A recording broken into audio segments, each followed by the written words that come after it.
Contre. N'est pas adopté. Le 1030, Madame Louwagie.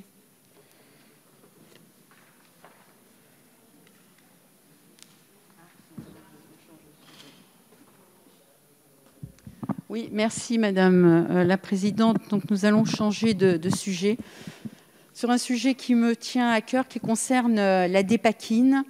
Et cet amendement vous propose de modifier 2 articles du Code de la santé publique relatifs aux dispositions d'indemnisation des victimes de la dépakine. Cet amendement a été discuté en commission et a été, hélas, rejeté. Je voudrais rappeler qu'actuellement, sur la dépakine, en cas de contentieux qui est engagé par une victime ou par l'ONIAM, le juge peut, dans certaines circonstances, infliger à la personne morale responsable du dommage ou à son assureur une pénalité qui représente au maximum 30% de l'indemnité allouée à la victime. Ce taux de 30% se retrouve également dans d'autres dispositifs, tels le dispositif d'indemnisation du médiator. En revanche, ce taux est de 15% dans le dispositif d'indemnisation des accidents médicaux de droit commun. En pratique, que se passe-t-il ? Le dispositif d'indemnisation des victimes de la dépakine fonctionne mal aujourd'hui. Il fonctionne même très mal, en raison notamment du refus du laboratoire Sanofi de participer à son fonctionnement. Sanofi rejette toutes les décisions du collège de l'ONIAM, alors que ce dispositif qui avait été voté ici à l'unanimité en 2016 pour aider les victimes de la dépakine devrait fonctionner beaucoup mieux. Et Sanofi rejette toutes ces décisions du collège de l'ONIAM, le mettant en cause et engage contentieux sur contentieux. Donc l'attitude de Sanofi contraste avec celle qui avait été observée par d'autres types d'accidents, notamment dans le cadre du médiator, où là, pour le dispositif du médiator, il n'y avait pas du tout de contestation, alors que pour la dépakine, il y a une contestation du laboratoire. Le choix de Sanofi aujourd'hui pénalise les victimes et contraint l'ONIAM à se subroger à Sanofi, c'est-à-dire à avancer les frais d'indemnisation avant de se retourner contre Sanofi.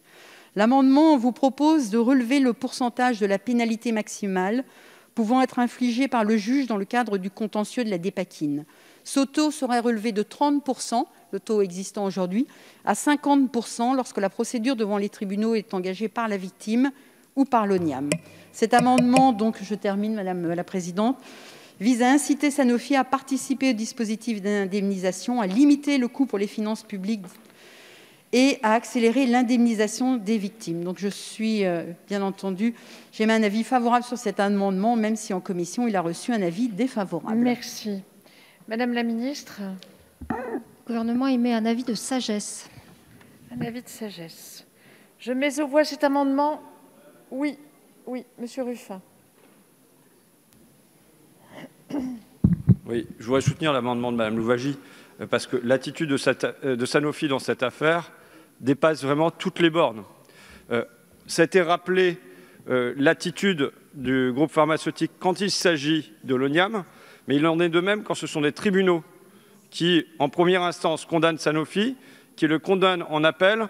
On va devant la Cour de cassation, il faut le rappeler, pour en face des personnes, des enfants qui sont devenus adultes, mais qui souffrent de polyhandicap. Et y compris sur des cas comme ça, Sanofi pousse jusqu'au bout du bout. Donc l'amendement de Mme Louwagie serait un premier signe envoyé dans cette direction, sans doute insuffisant pour ramener Sanofi à la table des négociations, mais ça serait un amendement nécessaire. Merci. Je le mets aux voix. Oui, Madame la députée.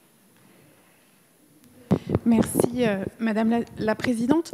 Pour remercier Madame la rapporteure pour son amendement qui vise à augmenter justement, de relever les indemnités allouées des laboratoires de 30 à 50%.